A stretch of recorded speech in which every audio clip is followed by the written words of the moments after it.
Greetings, I'm back.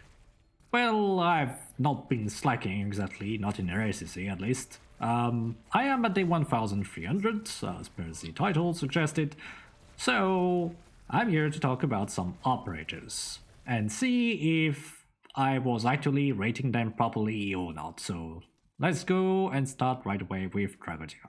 So what you're seeing right now is just Tragodia on his S3. The thing is, I had quite a few attempts with his S3. The big advantage with RA CC is that you have some absolutely massive SP support that you can provide to operators. The thing is, on his own, it is definitely not sufficient. Now, I don't have Lazy Alter. That's, funnily enough, I got Tragodia while trying to get her instead. So I can't test if I can abuse Lazy Alter S1 since she has a disarm on every skill activation. So a possible combo that one might consider is to use Tragodia S3 along with Lazy S1 to just keep disarming the enemies and keep them in cages. The most significant weakness of Tragodia S3 is just that if enemies are spread out, it's gonna be very difficult to just keep all enemies in one box and keep replying the nervous impairment where it needs to be. In this particular example, for example, you can clearly see that as the enemies spread out, more and more of them just keep leaking. So it just doesn't really work quite as well as you'd expect.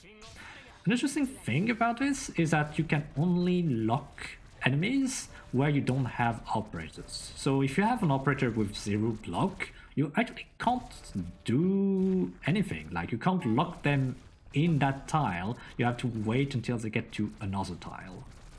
And I also run into some pretty weird issues where sometimes the enemies wouldn't get put into a cage, so I don't know, it's fairly inconsistent. This here is the best shot. 4 SP batteries of Telopsis with a foot that gives SP to operators within range every 2.2 seconds. And even with this is not enough SP support for Tragodia S3. So you definitely need to bring someone else to cover for the downtime, because the downtime, however short it is, it's still too long. So is Tragodia S3 completely dead? Not entirely, it's still useful for stalling, but it's not gonna beat his S1, as is the case here with the Sail Raider. See, the Sail Raider is annoying because he has very long range attacks, so once you've, well, locked the Sail Raider in place, you do still need to be very careful, but with Tragodia, because of paralysis, you can still keep deploying operators around without them needing any sort of camouflage. Which is extremely convenient, and it's not the only case. The other one is the Windbringer. The Windbringer is usually very annoying because it has also decently long range attack, so if you decide to stall him in a pretty cramped space, you won't be able to do much, but Tragodia just makes it more convenient. Basically, he's Chubai, but comes with a paralysis effect that can just permastall several bosses, and as a result is, as far as I'm concerned, quite the upgrade in almost all circumstances, and is definitely an operator worthy of your attention in RA CC. I kinda expect it from the GOAT. Next up is, well, it's Exusiai Alter. I did rate Exusiai Alter decently high. I did make a tier list where I rated her as B. And the idea here is to reposition Openness. So Openness is just going to lock down the enemies, while Elrafik gets pushed into a hole. Now the cool thing is that once you got rid of Elrafik, you can retreat Openness and then use Exusiai Alter to then reposition the enemies next to the hole, so that it's a lot more convenient to push. Now, the issue with this is that we got quite a few techs along with Eunectes that we'll see in the next chapter, which kind of bypasses the needs for these kind of moves.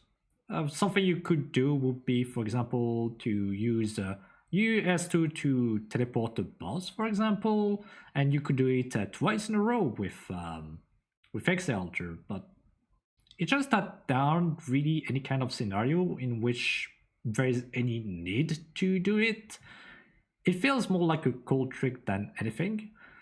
There is one possible use case with Exusiai Alter, which is completely different, which is to steal attack speed from one of your ally to prolong the time until they actually spend all their ammo. So, for example, we'll see this with Blaze Alter in the very last chapter. Outside of this, it's just not very interesting.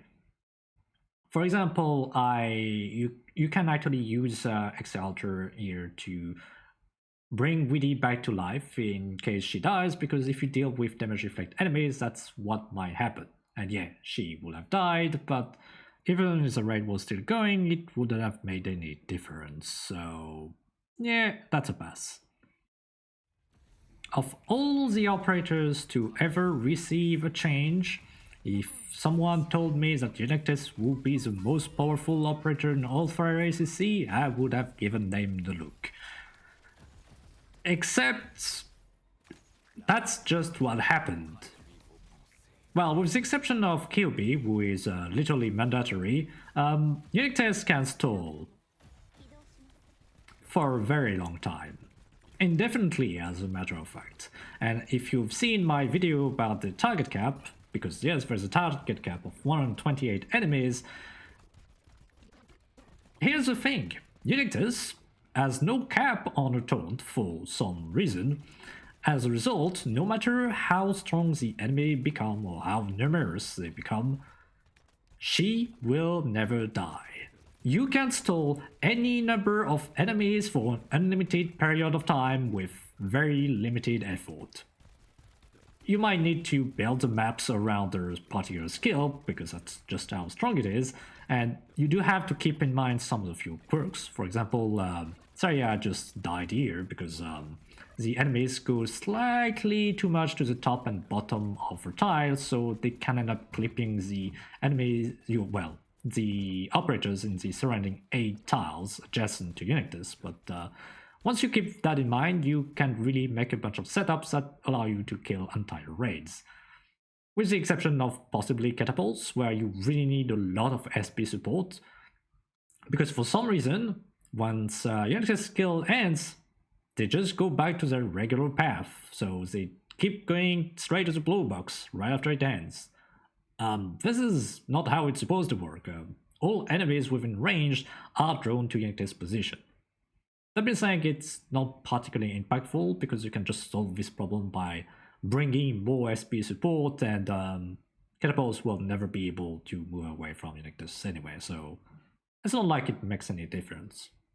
But yes, she's the strongest operator in all of RA CC alongside Kyubi now. That's a thing. I mean, Pepe also got RA module, but it doesn't do anything for RA CC, so I'm not even going to showcase it to you here. Just that if you have Pepe, you can simply use her to farm resources. She's going to be absolutely amazing at that. The issue is that she ultimately still deals physical damage, so yeah, it's just Eunectes here. The thing here is my current setup that I'm showcasing here is not particularly ideal because there are a few holes in the path that the enemies take where they wouldn't be pulled by Eunectes. So I've actually done a revamped setup for this particular map, but I still need to try it out. But yeah, if you get Eunectes, here's a fun thing. If you're actually playing RA CC, I would heavily recommend to stick to module level 1 because level 2 and 3 will give her extra block count.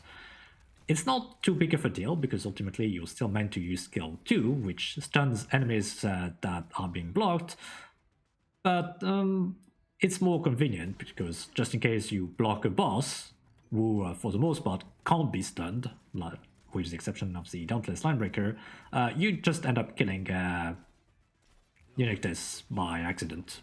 which, yeah, definitely don't want that to happen. So yeah, our fake lady snake is now all powerful. That's something that happened in 2025.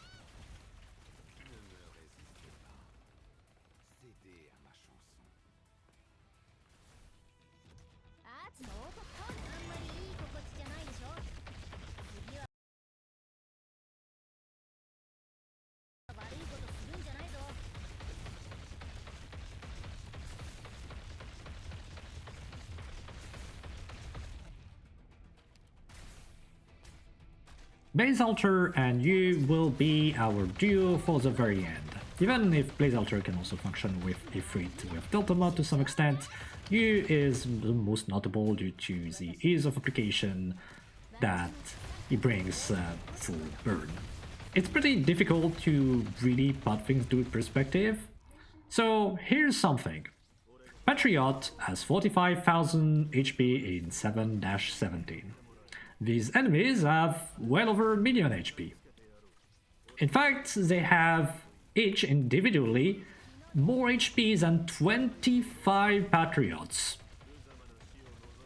So, if you do it like this, it's easier to put into perspective just how much damage Blaze Alter is doing. And you can do some fancy tricks here. I'm using Exusiai Alter to slow down the rate at which Blaze Alter is using your ammunition so that the enemies have time to recover their burn effect, and that way she recovers some of her ammunition. If you do it well, you can even make sure that the enemies keep coming at a steady enough flow to constantly fire her skill, but it's not always convenient because, as mentioned in the Exusiai Alter section, it takes a deployment slot, which you won't always have.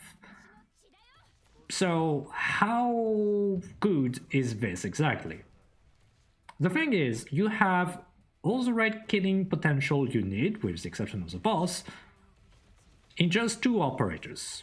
Because you don't need Ifrit to be in some very weird positioning to ensure that she can apply her res down. You don't need to place all the debuffers. All you need is just you and Blaze Alter. And another part that makes them particularly convenient is that Yu's wall covers the entire map, so you could very well put them on the other side of the map. And Blaze Alter has a particularly long range because it's basically the same as a marksman, but with an additional frontal tile with just 1 block, but it's still significant enough that you can put her pretty far away from enemies and she's going to be pretty safe.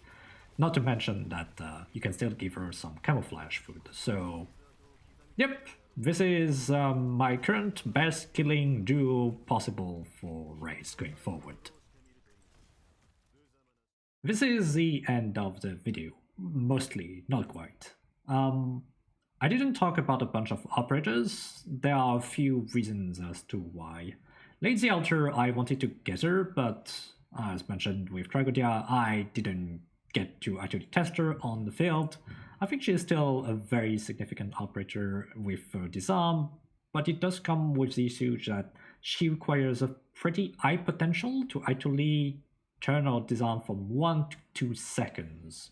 So that's quite a drawback right here. As for Ochi Alter, she is an upgrade of a Silence Alter in basically every single way. From 10 to 11 seconds of immortality, from just 1 operator to all operators within range. And also, her skill 3 can be used as many times as you want within a stage, while Silence Alter is limited to 2 use cases. So Ochi Alter, I'll try to get her, and there are definitely some interesting use cases that you can have for her. So definitely a very interesting pick going forward.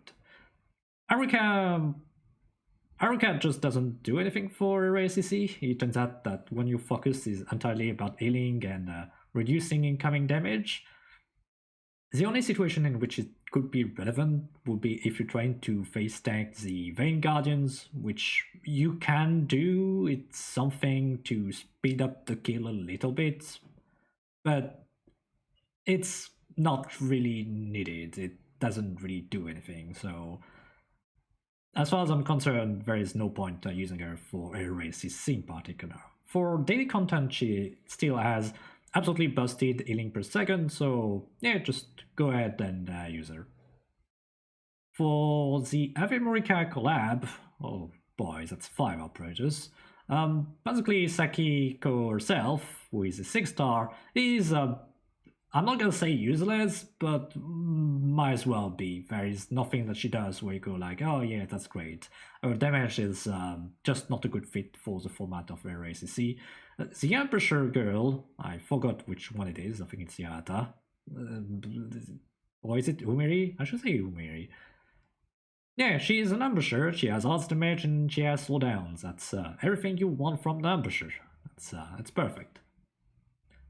We're gonna get chapter 16 in not too long. Vetoshki is Vulcan side grade and is basically useless. Snegoroshka is an agent, but designed to fail as hard as possible because it's she has a kit oriented about being as tanky as possible for an agent, while also having this little "hey, I don't want to be it." And her DP generation is also a giant whatever. I don't know what happened with her. It's very awkward. Mantra is yeah, she's basically another Blaze Alter, but more focused on burst, instant burst. So Blaze Alter will have more total damage overall, and also Tragodia is not as convenient to apply Nervous impairment to all targets within range. So I don't particularly see Mantra replacing the U Blaze Alter combo anytime soon. Icon is a 4-star with focus and damage, so that's a skip. Snow Hunter is single target and physical. Adia, I don't fully understand her kit, which I know sounds weird. I actually need to look into it. Pramanix is, Pramanix Alter specifically, is basically AoE option with some breath down, a lower effect, some crowd control. She sounds definitely. I'm not. She's definitely not S tier, absolutely not. But she's probably around A tier, maybe A minus. As Jenny is, talking about her Alter version, is basically Suzerain but limited to 2 targets. And even then, it's not a guarantee that she's going to be better than Suzerain, so that's a pass. Skybox is a funny flying lizard, but it's not very good. Cairn doesn't do anything for RA CC. And Nasty brings RA to the rest of the world, but this is RA CC, so she's worth basically 5 wood. Yeah, that's pretty rough. I'm sorry, Nasty. That's not really, but cool kit though. So yeah, that's about it for the remaining operators. I'll see you another time. I do plan to do a tier list for devices next time, so I'll see you then.